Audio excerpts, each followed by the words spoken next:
the traditional, I guess, prep that you would have for a season opener with being away for a few days, but just what's it been like? Yeah, it's been a pretty crazy week. It's been tough on the whole family, but the boys played great for me, and they've been really supportive this entire time. So I really cherish these moments, and I cherish my time with the family. So hope they're doing all right. You seem kind of dialed in right from the get-go. You saw a lot of pucks early, which I know you like that, right, to kind of get you into a game? Yeah. I just thought the guys in front of me were just keeping everything to the outside, allowing me to see pucks, allowing me to feel it, clearing rebounds, clearing lanes. They made my night real easy, and once in a while I'll make a big save and chime in and feel like part of the team. So that was just a great team effort tonight. To come into this building against this team, coming off what they accomplished last spring and who they have on their team to keep them off the board entirely, that's quite an accomplishment from your group. What does it say about this team? Yeah, definitely. They got a lot of expectations over there. Expectations can kill you if you don't know how to handle it. And we came in with our game, with our mindset that we're going to stick to our game plan, and I think we executed it perfectly. Talk about your expectations as a team, though. This is certainly going to, I know internally you guys believe, but this might also raise them outside of this group, too. No, we don't live with expectations. We try to get better every single day, and we stick to our details and really work on our game every single day and let the process take care of itself. You talked about what the guys mean to you. There's kind of a few milestones. First off, Scott Arniel's first game as your head coach. How does that feel? It's great. These guys, they deserve it. They work so hard and they put a lot of hours in. So when you see things like this, it's just an honor to be part of it. Kyle Connor's 7th straight season with the season-opening goal. What can you say to that? Pretty fun to watch, isn't it? I get to skate with him all summer, so maybe I prime him up for it. I don't know. No, he's just a phenomenal player, and he's got an eye for net. It's hard to keep him off the board. You talk about the guys in front of you when you see Hayden Fleury, you kind of take one off the face like that and leave a cool blood. That's, I guess, part of the sacrifice, the commitment that you're talking about? No, absolutely. You never want to see that. You don't want to see anyone get hurt, but they're willing to put their body on the line in front of me and do whatever it takes, and that's what built the team. That's what built chemistry, and that was a huge play and a huge block tonight, and there's many more to come. Just one more from me, Connor, but we know the value that Adam Lowry brings to this team. He scores the first goal tonight. That line contributes to 3 goals, and obviously a big shutdown role that they play. Just another example of just how versatile he and his line mates can be. Oh yeah, they can do it all. They just proved that tonight. Sky's the limit for them. When they're clicking and chemistry's going, they have multiple sides to their game, and it's fun to watch. Thank you.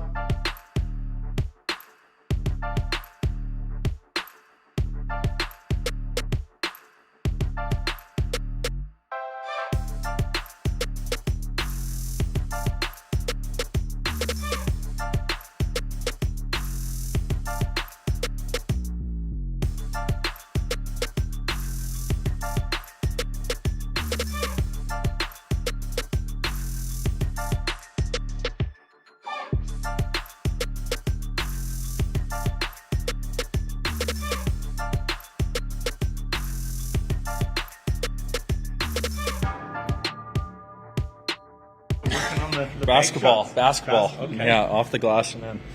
No, honestly, it was a great save by Skinner on the first one to get a toe on it, and I just tried to get it back out in front, and fortunately, it found its way into the back of the net. It took me a little while to realize that it went in, but I'll take them however I can get them. We've seen from this group in the past, you guys can really feed off the momentum, and it seemed to occur today. It's sort of snowballed pretty quickly with kind of each line building off the last. Yeah, you know what, I really thought our fourth line gave us a ton of energy. A lot of zone time. Coop with a huge goal for us in the game, but even in the first period, a couple of great forechecking shifts, and with some sustained zone time, kind of allowing the next line to enter, either with possession or off a tired group, and I think we kind of followed their lead, and once the game gets the score kind of gets out of reach, then some bad habits, and it becomes a little sloppy. I think you saw that in the third. There's going to be some things we want to clean up, but to come into Edmonton, we know the roster they have. They're a great team, and to get the first win of the season right away it's a good feeling, and we're going to look to build on that for Friday night. Get the sense that guys feel real good for Connor Hellebuyck, who's obviously been dealing with some family, personal stuff, and was away for a few days, but to come in and play as well as he did and get him that shutout probably meant a lot tonight. Yeah, it's not easy, anytime you have things going on in your family and your personal life, and we're all just really thinking about their family, and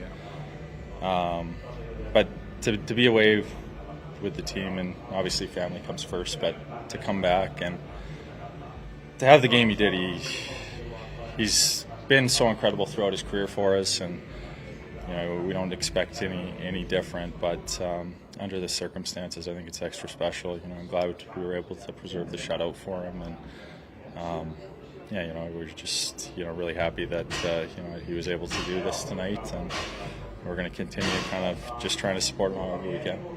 He spoke to sort of how much being around the guys meant to him, kind of in one of his answers tonight. Did you guys have a bit of a moment to sort of like, I don't want to say welcome him back, but just to address how important he was to you?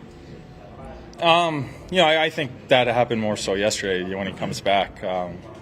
We're such a tight-knit group. I think, playing in Winnipeg, kind of everyone always knocks playing there, but we're so fortunate everyone, so close. We spend a lot of time together, and, when one guy's going through something, you want to be there as much as you can to support him. And when he got back from the airport yesterday, I think everyone kind of had a little moment with him, and just to check in on him, make sure he's doing okay, make sure Andrea's doing okay, and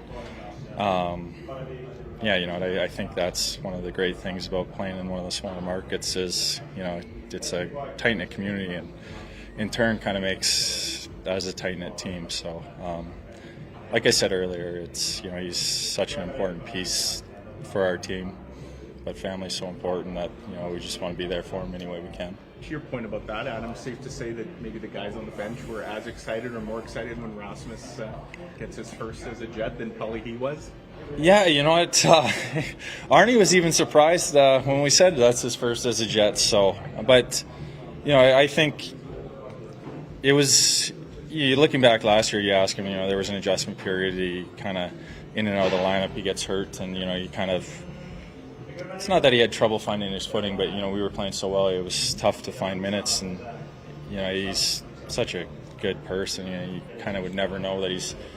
Not playing. He comes to the rink with a great attitude, and he had a great summer. I think that's one thing I noticed in camp is the decisions he was making on the ice. I think there's a maturity to his game that's taken a step forward, and it's going to be critical. Getting contributions up and down our lineup. You've seen what he's been able to do on the PK in the preseason, and we see his skill every day on display in practice. But for him to convert and get that one going, it's got to be a good feeling for him, and obviously we were all really excited for him too. Kyle Connor scores his 7th straight season opening just goal. Again. How can you even begin to explain something like that? That's pretty remarkable, honestly. I think he's one of the most consistent goal scorers in the NHL. He does it, in a variety of ways, but he always finds a way to end up on the score sheet, impact games. He doesn't need a lot of space. He doesn't need a lot of time, and I think it's going to be critical, that he continues this consistency for our team to succeed. Get one on the power play. The power play looked awesome tonight. So it's remarkable for him to have 7 straight. That's I can't even fathom that, to be honest. Just one word from me, Adam, on Scott Arniel. We know what this meant to him, getting another chance behind the bench and to come in to play a team that, when he was a player, Oilers had a lot of success against Jets 1.0, so I'm sure this is extra sweet for him, and you guys probably felt pretty good to get him this win. Yeah, we're really excited for Arnie. I think, we knew what it was going to look like with him kind of having the interim tag last year at certain points when Bones was away, but come in and I feel like he's kind of put his own unique stamp on the team. There's been a couple tweaks to some things, and we're happy to get it out of the way in the first game. He's a competitive guy, but makes coming to the rink fun. He's a good guy to play for, and the Oilers really kind of leave a sour taste in a lot of Jets fans from the '80s mouth. So I'm sure it's extra special for him, but. Yeah, like the other guys, we're thrilled for him, and hopefully we can continue this. Thank you. Thanks, Alan.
Just an ordinary 2 points, or just the way you guys did it? Can you take anything more out of that? Coming into this building, and obviously first one of the year, you go through training camp, you kind of sort of building and trying to put everything, all the pieces together, and I just thought we were real solid as a team there. We just came out and one line went out and did what they needed to do. The next line came out and did the same thing, and lots of good stuff. And obviously it's to win in the way we did is big, and against that team is it's a road win in a tough barn, and we'll take that and move on. It strikes me we talk a lot about the question who's the second line center in Winnipeg. The answer might be obvious. Adam Lowry is kind of like a second line center. He's out there a lot, obviously against the other team's best, and as we saw again tonight, that line can produce some offense as well. Yeah, and we saw that picture last year lots, and that line in the first period there, scoring the 2 goals, it took a little bit of the wind out of Edmonton's sails there for us. It got us really up on the bench and got everybody going, and there's not a whole, tough recipe with those guys. It's pucks in and get after them and go make people turn pucks over with their pressure, and the best part too is you can always rely on them when they don't have it. They're doing a great job. They don't spend a lot of time in their end of the rink, and that's how the offense comes from it. We saw last year the push to try and get the D more involved, and we saw some really good examples tonight. Neil Pionk makes that terrific stretch pass to set up the goal there. Josh Morse makes an incredible feed to Rasmus Kupari on his goal. Dylan Sandberg gets the goal. No doubt you like to see your D kind of making those sorts of plays. Yeah, I think that's something we've talked about, for the last couple of years, that our D had to be a part of it. If you look around the league, teams that score, teams that 5-on-5 that have success, their D are a big part of it. And so we stressed that over the years, and we want those guys to make plays. They're out in the ice just like everybody else. You have a play to make it, and you're right. We did some good things. I thought we got out of our end. Third period was a little bit sloppier, but at the end of the day, I thought we got out of our end real quick, especially in that first period. It just kind of got Edmonton on their heels a little bit. You had some test runs, obviously, in the preseason, but first time to kind of see what it looked like in regular season. First power play, 29 seconds. That's about as good as you could have drawn it out on that. Yeah, I mean, the mindset Davis been kind of throwing at them is attack the net as quick as possible. Don't let the penalty kill get into structure. Once that shot happens, it kind of creates the explosion. What happens off of that, and so great example, KC. That shot coming off of there. That's a good look with Fly being right there and Gabe being on that back door. So we had numbers, and it was a great shot. What goes into the timing, I want to say, of when you've got your D jumping into the rush like on Sandberg's goal, but even some of your forwards were a second wave just at the right moment. We talk about winning races all the time, whether that's defensively without the puck.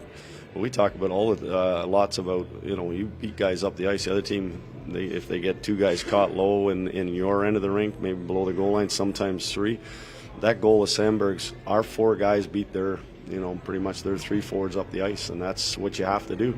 It's all races, and the teams that can do that, the best and on a consistent basis, you create odd man numbers, and that's them coming out of the hole, getting out of the hole. Sandberg, he could have just taken his time, but he got up out of the hole and took off and caught the pack, and that's where that offense comes from. J-Mo jumping, diving in, or seeing a loose puck in the corner on Kupari's goal. He beat that guy. That's a race that we won again, that we got to that puck and made a great play. You've won games as an interim head coach of the Jets before. How does it feel to get this one? That's nice. Obviously, it's great. I mean, just to kind of get the season off on a good note. And I did have a sleepless night just worrying about some of these guys on the other team there, and how powerful they are as a group. But you want to go through camp, and you want to make sure you have a good start to the year, and this was a good way of doing it. Looks like everyone listened to you about keeping their sticks in check, except your Lady Big winner. Yeah, a little frustration there maybe, but yeah, you know what? We stayed out of the box. We talked about that, and then our power play got a couple. So, I liked our PK. I liked our pressure. I liked we kind of, they had a couple looks, but at the end of the day, there was stuff that we kind of took away from them. So, good start. You spoke to it at length already, but to have Lowry's line go over the boards first to start a game, it seems to be a play you've gone to, Rick had gone to as well. What does it mean when they're just starting playing the right way for everybody else? Yeah, well, it kind of gets you set to what's going to come from the opposition's coach. Those guys are going to play the right way and get you off to a good start, hopefully in the sense of getting it in and going to run into people. And those three play heavy and play hard. So it just kind of gets the rest of the group kind of on board, recognizing how they have to go as well. Thanks.